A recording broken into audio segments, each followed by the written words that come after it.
Bataata abaami namwe abakyala bakomplaininga nti bambi beewaayo nnyo babakolera bingi naye omusajja n'abeera nga ayina bunyisa ayita mu buyisi ye alaba tewali kiba mugattako tewali kye bamukolera era tewali kyafuna.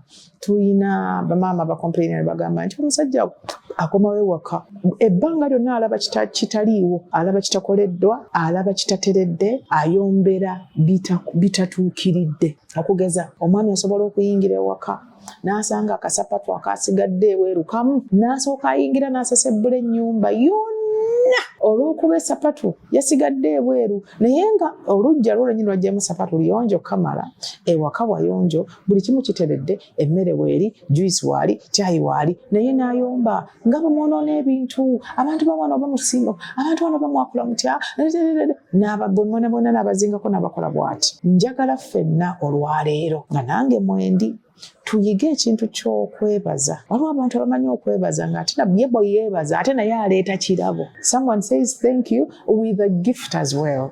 So nti waliwo abalina kye bayita thanksgiving. Alina kyafunye ate mwana watwera bw'aba yeebaza n'agaba. Kati no mu Busiraamu tukola shukuru.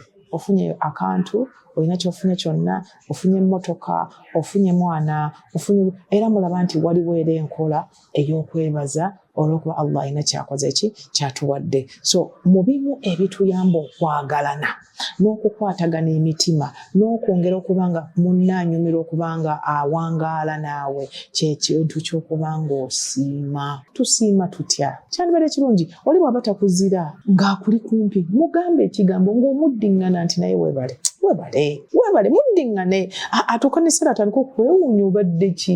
Omuntu mwebaze atandika okulaba nga kyakoze kitono abeere ng'ayina nakwongerako. Mwebaze atandika okulowooza oba kyakuwadde ate yabadde akuwaamu kirala. Mwebaze omuleetere okuzimba omuleetere okuwulira naye obulungi nti mutuufu kyakoze kirungi oyogere ekigambo kyatule nti thank you. Thank you very much. I'm really very grateful. I appreciate you.